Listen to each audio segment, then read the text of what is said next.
नमस्कार शेतकरी मित्रांनो, तुमचं पुन्हा एका नवीन व्हिडिओमध्ये मनापासून स्वागत करतो। शेतकरी मित्रांनो, अखेर पीक विम्याची तारीख ठरली। पुढील महिन्यात या तारखेला शेतकऱ्यांच्या खात्यात जमा होणार पीक विम्याचे पैसे।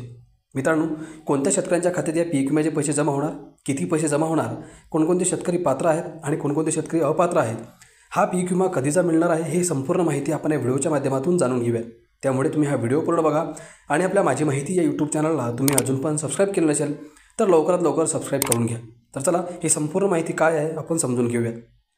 शेतकरी मित्रांनो, युनायटेड इंडिया इन्शुरन्स कंपनीने दिलेल्या लेखी आश्वासनानुसार 2023चा पीक विमा व 2024 खरीप हंगामातील 25% अग्रिम रक्कम 7 फेब्रुवारीपर्यंत शेतकऱ्यांना द्यावी असे स्मरणपत्र शिवसेना शेतकरी नेते प्रल्हाद इंगोले यांनी कंपनीच्या अधिकाऱ्यांना दिले।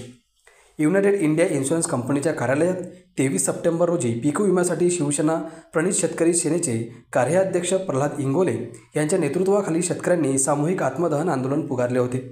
कंपनीच्या नांदेड येथील कार्यालयात दिवसभर शेतकऱ्यांनी ठिगे आंदोलन धरले। कृषी विभागाने परिपूर्ण माहिती दिली नाही अशी टोलवाटोलवी या कंपनीच्या वतीने देण्यात येत होती। यामुळे जिल्हा अधीक्षक कृषी अधिकारी दत्तकुमार कडसाई हेही दिवसभर आंदोलनाच्या ठिकाणी उपस्थित होते। आमदार बालाजी कल्याणकर, आमदार आनंद पाटील तसेच यांनीही या आंदोलनात सहभाग नोंदवून कंपनीच्या अधिकाऱ्यांना धारेवर धरले होते। आमदार हेमंत पाटील व जिल्हाधिकारी अभिजित राऊत यांनीही कंपनीच्या अधिकाऱ्यांना शेतकऱ्यांना विमा देण्यासंदर्भात सूचना केल्या होत्या। जिल्ह्यातील 2 लाख शेतकऱ्यांना पीक विमा प्रश्न असल्याने कंपनीच्या वरिष्ठ अधिकाऱ्यांनी 1.5 महिन्याचा कालावधी मागून घेतला होता। या 1.5 महिन्यात शेतकऱ्यांना विमा रक्कम देऊ असे लेखी आश्वासन दिले होते।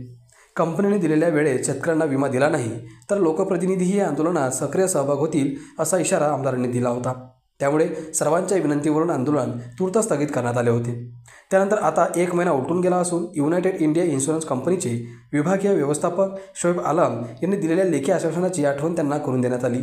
7 फेब्रुवारीपर्यंत 2023चा पीक विमा व 2024मधील खरीप हंगामाची 25% अग्रिम रक्कम शेतकऱ्यांना द्यावी असे स्मरणपत्र दिले। यावेळी शेतकरी सेना जिल्हा प्रमुख माधव कदम, ज्ञानेश्वर आवर्दे, अरुण पोपळे, शिवराज गवडी, उमेश गवडी आदी उपस्थित होते। तर मित्रांनो, येणाऱ्या 7 तारखेला म्हणजे 7 फेब्रुवारीपर्यंत या पीक विम्याचे पैसे आणि 25% अग्रिम पीक विम्याचे पैसे शेतकऱ्यांच्या खात्यामध्ये जमा करण्याचे आश्वासन आता विमा कंपन्यांना करण्यात आले आणि नक्की 7 फेब्रुवारीपर्यंत या शेतकऱ्यांच्या या पीक विम्याचे आणि 25% अग्रिम पीक विम्याचे पैसे जमा करण्यात येतील असे आपण गृहीत धरूयात। शेतकरी मित्रांनो, आजच्या व्हिडिओमध्ये इथेच थांबतो। अपेक्षा करतो आजची माहिती तुम्हाला आवडली असेल तर व्हिडिओला एक लाईक करा, चॅनलला सबस्क्राईब करा। तर चला आपण परत भेटूयात पुढच्या व्हिडिओमध्ये। धन्यवाद।